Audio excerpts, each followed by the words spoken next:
Hello दोस्तों, welcome to Eureka learning zone. मैं रश्मि आप सभी की दोस्त और होस्ट स्वागत करती हूँ आपका इस चैनल पे एक बार फिर से एनसीईआरटी सीरीज़ की सेकंड क्लास में। तो दोस्तों, जैसा कि आप जानते हैं, मैंने लास्ट क्लास में डिस्कस किया था आप लोगों के साथ पॉलिटी और कॉन्स्टिट्यूशन का मीनिंग क्या है एंड सेकेंडली उसका ओरिजिन कहाँ से आया, वो वर्ड क्या ज़रूरत पड़ी। अब हम दूसरी क्लास में एनसीईआरटी का फर्स्ट 2 पेजेस जो है उसके बारे में आपको शॉर्ट में बताऊँगी, बट बहुत मीनिंगफुल होगा और पावर पैक्ड होगा, तो इसको ध्यान से सुने। इस बुक के अंदर बेसिकली डिस्कस किया गया है। मैं आपके लिए एनसीईआरटी का लाइंस रीड करने जा रही हूँ, तो आप प्लीज़ एनसीईआरटी के साथ ही बैठे इस वीडियो को देखने के लिए। हमारा पहला हेडिंग है why do we need a constitution. उसी के अंदर कुछ क्वेश्चंस को फ्रेम किया गया एनसीईआरटी के द्वारा।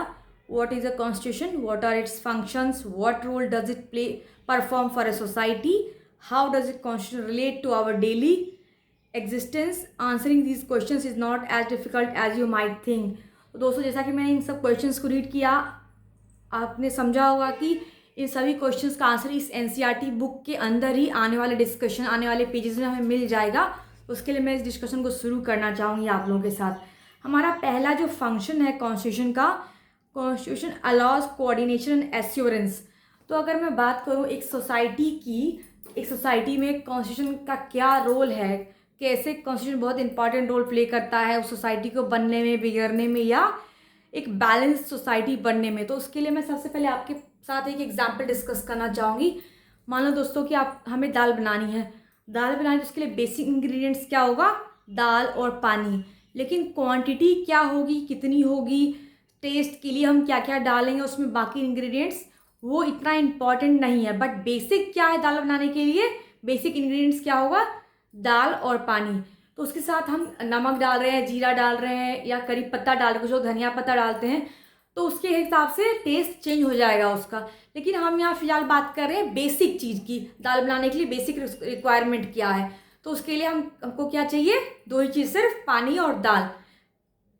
और अगर हम बात करें उसी तरह से सोसाइटी के अंदर, तो किसी भी सोसाइटी के अंदर रहने के लिए जो बेसिक सेट ऑफ रूल्स होते हैं, मान लो एक सोसाइटी के अंदर बहुत गरीब लोग भी रह रहे हैं, बहुत अमीर लोग भी रह रहे हैं और जो मध्यम वर्गीय लोग हैं यानी कि मिडिल क्लास लोग भी रह रहे हैं, तो उनको रहने के लिए पूरी सहूलियत के साथ रहने के लिए, एक दूसरे के साथ अच्छा सामंजस्य बनाकर यानी कि गुड कोऑर्डिनेशन बनाकर रहने के लिए एक बेसिक रूल्स की ज़रूरत होती है। क्योंकि अगर मान लो हम सोसाइटी के अंदर हर तरह के लोगों के साथ रह रहे हैं, लेकिन हमें ये मालूम ही नहीं है कि क्या मैनर्स है, कैसे रहना चाहिए। मान लो कोई एक आदमी के दरवाजे के साथ कचरा फेंक रहा है, दूसरे को मार रहा है, बच्चे दोनों आपस में लड़ाई कर रहे हैं या बड़े लोग दोनों आपस में लड़ाई कर एक ही लैंड के लिए या एक ही सर्विस के लिए जो उनके घर में है और दूसरे के घर में नहीं है, तो ऐसा हो सकता है कि कोऑर्डिनेशन अच्छा ना हो उस सोसाइटी के अंदर रह रहे लोगों के बीच में।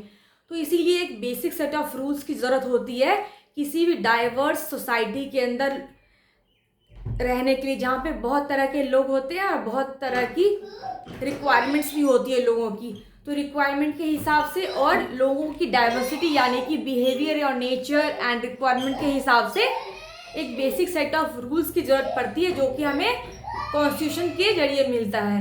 तो ये क्या, इसको हम कह सकते हैं a set of basic rules that is required to run any society और which is required to make any minimal coordination amongst the members of a society is called the first feature of our Indian Constitution।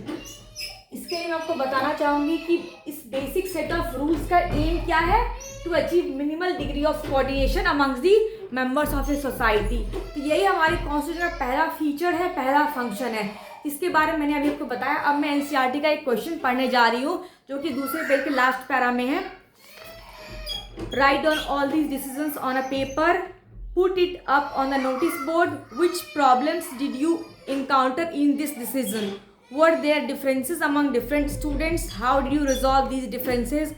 Did the entire class gain something from this exercise?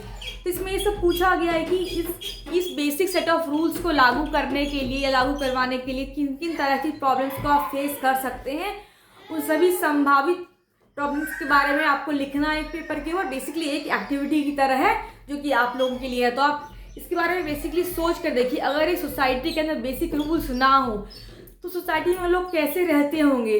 इसीलिए constitution की जरूरत पड़ती है, जिसका पहला function क्या है, to maintain the minimal coordination amongst the members of a society with the help of basic rules. जो एक बेसिक रूल, जैसे मैं आपको दाल बनाने के जो जिन दो चीज़ों की ज़रूरत होगी, दाल और पानी, उसी तरह से सोसाइटी के अंदर रहने के लिए कुछ बेसिक रूल्स की ज़रूरत होती है। और एडवांस लेवल पे क्या क्या चाहिए, टेस्ट के लिए क्या क्या चाहिए, वो हम बाद में उसके बारे में बाद में बात करेंगे। लेकिन बेसिक सेट ऑफ रूल्स क्या होने चाहिए लोगों के सहूलियत के साथ, यानी कि कोऑर्डिनेशन के साथ रहने के लिए, इसके बारे में इस 2 पेज में एनसीईआरटी के 2 पेजेस में बात किया गया है। तो आई होप आपको ये समझ आया होगा। अगली क्लास में हम इसके आगे के चैप्टर्स का डिस्कशन करेंगे। धन्यवाद।